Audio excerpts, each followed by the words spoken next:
Everyone, आज फिर से हम लोग बिजनेस स्टडी का चैप्टर शुरू करने जा रहे हैं। बिजनेस स्टडी क्लास 11 का चैप्टर 1। ये कॉमर्स सब्जेक्ट में, जो कि ये सबसे इम्पॉर्टेंट सब्जेक्ट है, बिजनेस स्टडी, इसके बारे में जानना बहुत ज़्यादा ज़रूरी होता है, क्योंकि हम लोग सब बिजनेस करने के लिए जाते हैं तो हमें इसको बहुत डीप पढ़ना होता है। लेकिन इसमें आप लोग एक चीज़ ध्यान रखिएगा कि इसमें आपको रटने की कोई ज़रूरत नहीं है। अगर आप रटते हैं तो आपको समझ में कुछ नहीं आएगा। इसलिए, और इसमें जितनी भी चीज़ें हैं वो आपके आसपास है, आप उसको बस एक बार देखोगे और आपको समझ में आ जाएगा। This is very easy subject. You can easily understand all the topics whatever is there in this book, right? तो चैप्टर 1 में हम लोग क्या पढ़ने जा रहे हैं? सबसे पहले nature and significance of management.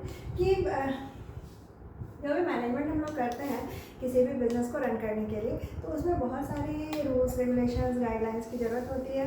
तो उसको जानने के लिए हमें सबसे पहले इसके बारे में जानना बहुत ज़्यादा ज़रूरी होता है। तो हमने लास्ट क्लास में पढ़ा था human activities, whatever activities we do for our satisfaction, for our profit, earning profit. So there are so many activities we do in our day-to-day life. So all those activities is called human activities, and we have already discussed how many types of human activities. There are 2 types of human activities: economic activities and non-economic activities, right? Economic activities is for profit earning motive, and non-economic activities for our what we do for our self-satisfaction. Right now, today's our topic is characteristics of business. How many characteristics of business? We will read today. There are 6 points.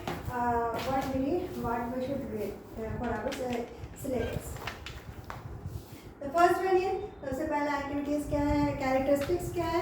Characteristics means कि business में क्या क्या करना है और क्या होता है बिजनेस में।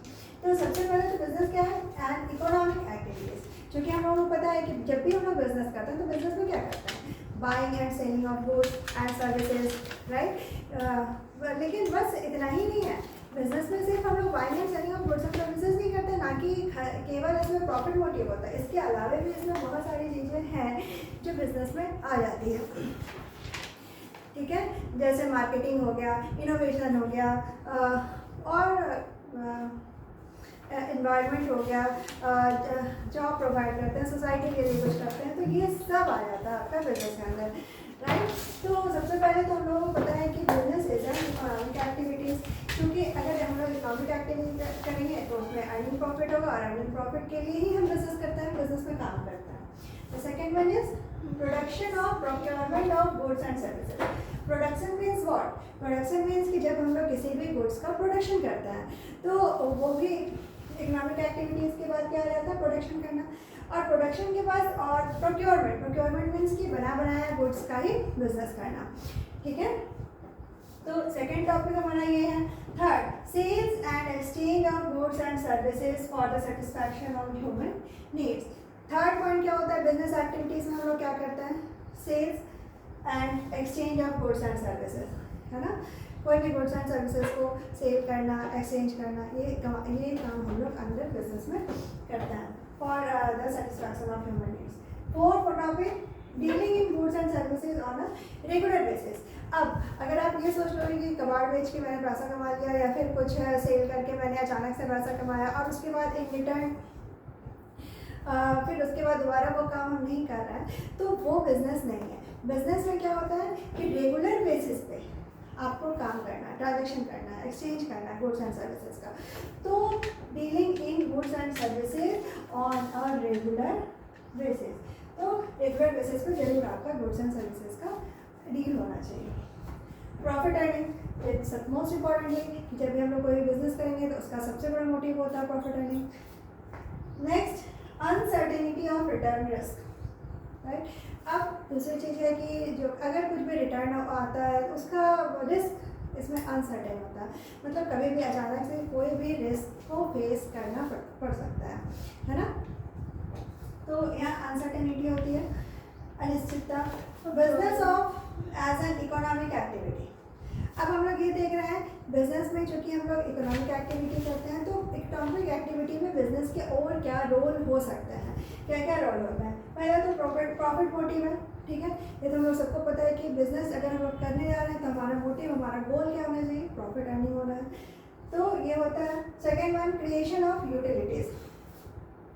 अब उसकी जो जो यूटिलिटीज़ है, कोई भी प्रोडक्शन को हम लोग अगर रेडी करते हैं तो उसका सबसे पहले हम लोग क्या करते हैं, प्रोडक्शन होता है। प्रोडक्शन के बाद वो तुरंत तो सेल नहीं होता, तुरंत सेल नहीं होगा तो क्या करेंगे, उसके लिए कुछ टाइम गैप लगता है, कुछ हमें ट्रांसपोर्ट की ज़रूरत होती है, एक जगह तो तुरंत सारा सेल नहीं होगा। तो इन सब चीज़ों के लिए कुछ टॉपिक डिस्कस की गई है, जिसमें जो आता है आपका अंडर क्रिएशन ऑफ यूटिलिटी, जिसमें हमें 3 पॉइंट डिस्कस करना है।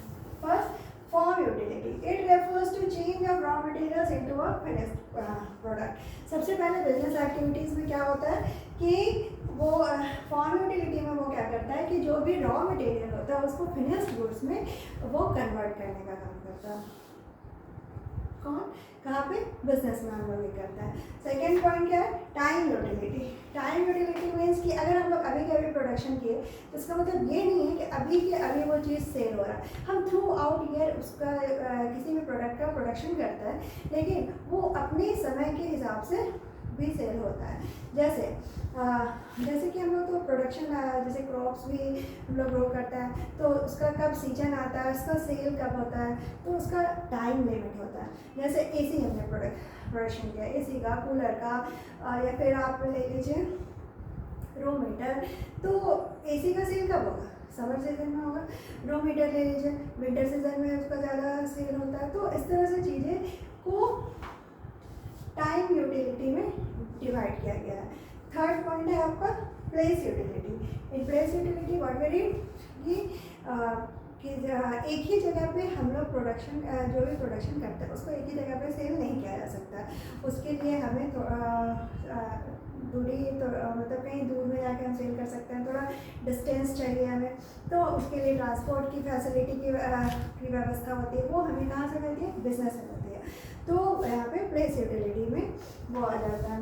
Next, exchange of goods and services. और नेक्स्ट पॉइंट क्या होता है इसका, थर्ड, जो भी गुड्स एंड सर्विसेज है उसका एक्सचेंज हम लोग कहाँ करते हैं, बिजनेस में करते हैं। तो ये था आपका कैरेक्टरिस्टिक्स ऑफ बिजनेस। आज का ये टॉपिक यहीं पे हम खत्म करते हैं। अब हम लोग नेक्स्ट क्लास में नेक्स्ट चीज डिस्कस करेंगे, business as an economic activities. Right, thank you and have a nice day.